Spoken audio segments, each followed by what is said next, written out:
Thanks for checking out this haul video. So yeah, I bought some more movies. I participated in the Severin Films Summer Sale, and I got a stack. I went cheap though. There are still a lot of Severin titles that I really, really, really want to get, but I wanted to kind of rein in my spending since I buy a bunch of Vinegar Syndrome. I bought some Criterion recently.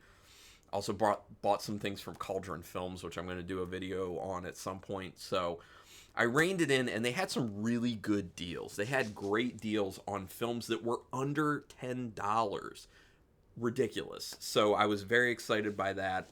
So there were a few titles in the under $10 that I was very excited to get, and actually one film was not under $10, and I'll explain why, but it's still a good deal. But as usual, when I do videos like this, I'm going from what I'm least excited about to what I'm most excited about. But since I bought all of these, I'm obviously excited about all of them.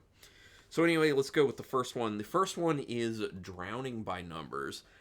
Severin has a podcast where they talk about all their releases, which I listen to, and I think it's great. It's not just informative and fun, it's also funny at times because they have some good humor. But this is one of the films that I wouldn't necessarily have been wanting to check out. I'll show you more of it, but it's one that they made sound very interesting. Not a big fan of that artwork, but you know. All right, so I'll read it to everyone. In between is celebrated The Belly of an Architect and The Cook, the Thief, His Wife, and Her Lover. Writer-director Peter Greenaway, one of the most distinctive, provocative talents of his generation, shocked, delighted in international audiences with this slyly deranged black comedy classic.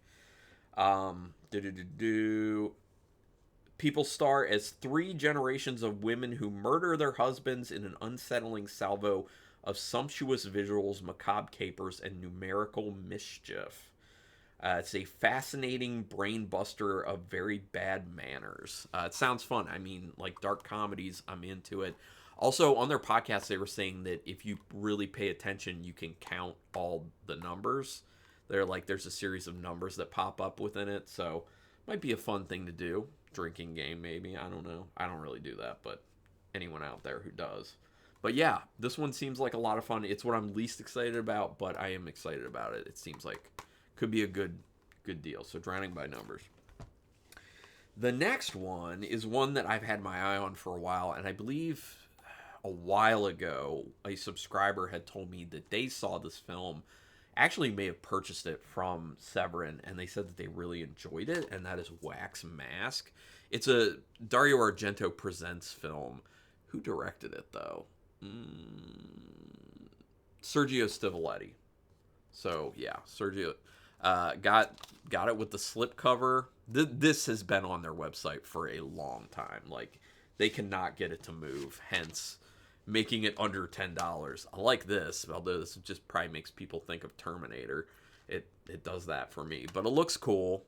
Oh, and there you see Sergio Stivoletti. There's the back and the disc. Oh, and then this is one that they actually have the CD in there, the actual disc of music. If you want to see what all is included on there, Wax Mask, and yeah, I think this was the original artwork right there.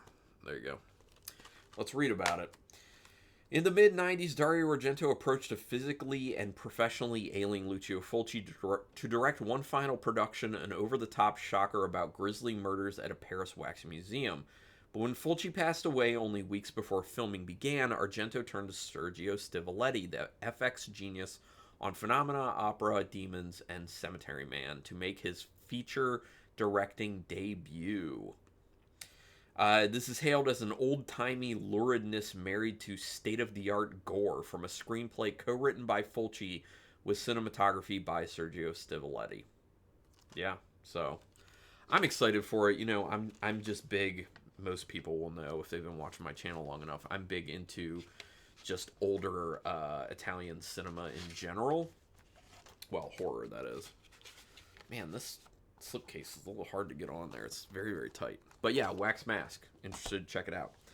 Now, this is one that I've been needing to see for a long time because I've heard a lot about it. It's kind of one of those classic, so bad it's good films.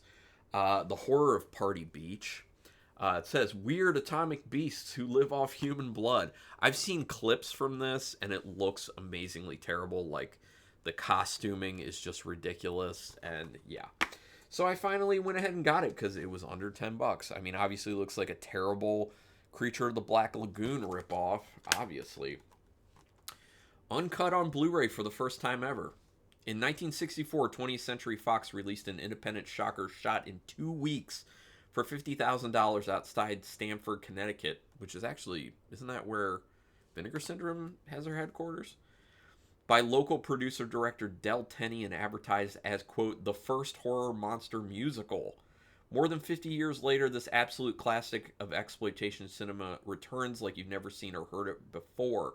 When nuclear waste dumped into the ocean mutates a shipwreck full of corpses, it will unleash an onslaught of bikini teens, surprising gore, dubious science, an intrepid maid, the Del Airs, and arguably the greatest, worst monsters in horror movie history.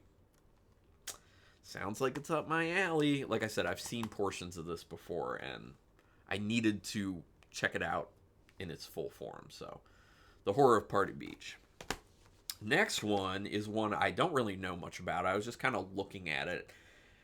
And I looked up a trailer because the cover art looked interesting. And I'm like, maybe I'll be interested in this. So I looked up the trailer, and the trailer was pretty good. Paganini Horror. Looks like it's another Italian one. It's got Donald Pleasance and Daria Nicolodi in it. So those two names alone make me interested in it. But look at this artwork. Wonderful. Also, the premise sounds interesting. Just on the inside. Reusing that. All right. The elusive 80s Italian shocker, apparently. From producer Fabrizio De Angelis, writer-director Luigi Cozzi, and co-writer star Daria Nicolodi comes one of the most hard-to-find shockers from Italian horror's greatest decade.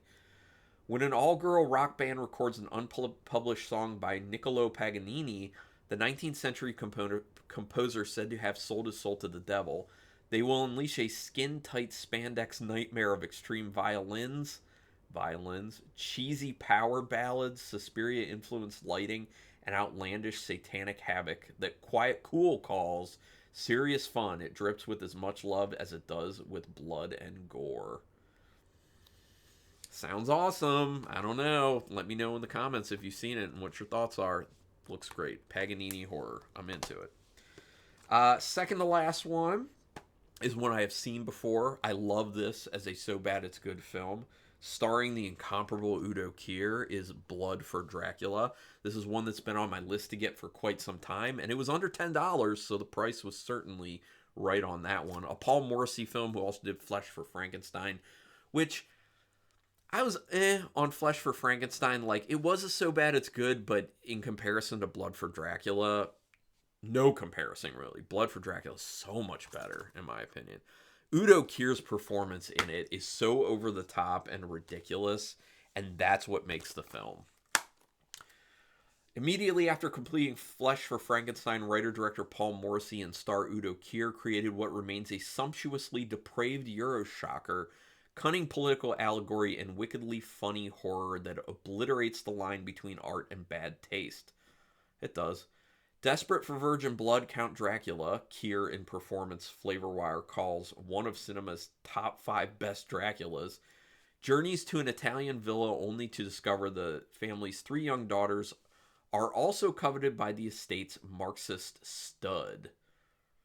Unforgettable cameo by Roman Polanski in this one. But yeah, if you like So Bad It's Good films, and if you like Udo Kier, and if you like Udo Kier doing So Bad It's Good, it's fun. And there's this really wild practical effects scene towards the end involving an axe that you have to see to believe.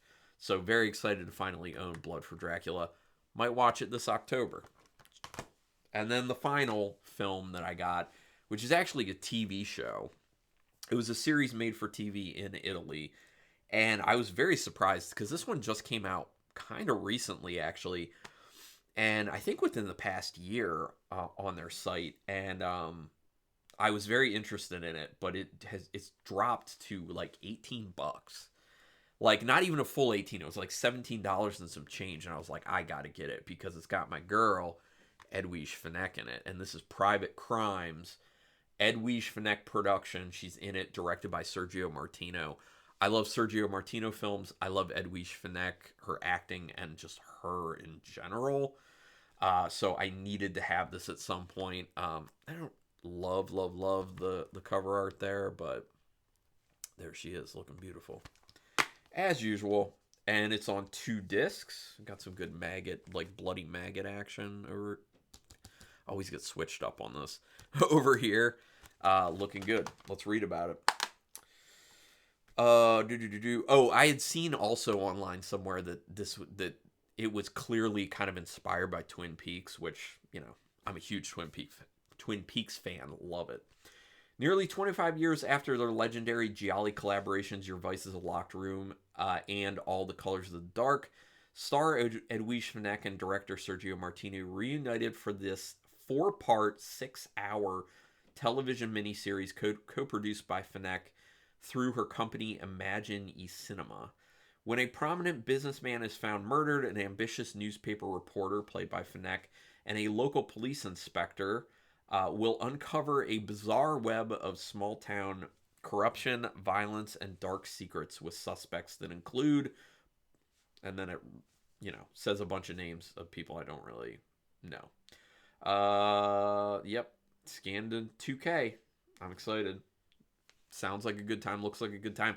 I just need to make sure I find the time, 6 hours, to watch this whole thing. So that might be like a on vacation thing or something. But most excited about this because, you know, Edwige, Sergio, and the premise. But yeah, that's it. So I would be very interested to find out, what have you picked up recently? Did you participate in the Severin Summer Sale? Also, did it take a long time for you to get your package? I know that's what everyone was complaining about. I never complain about that stuff because these are small companies. And especially with Severin, they literally said in the FAQ for the sale, it's going to take, I think they said like up to 6 to 8 weeks to get it. So for me, I think it was around like 7 weeks-ish for me to get it. Yeah, it kind of sucks that you have to wait that long, but they set it up front, and they're a small company, and I'm just excited to have the stuff. And everything was under $10 except Private Crimes, so you can't really beat that. So, yeah, let me know what you picked up in the comments. Let's talk. Thumbs up on the video if you want to help me with the algorithm on YouTube.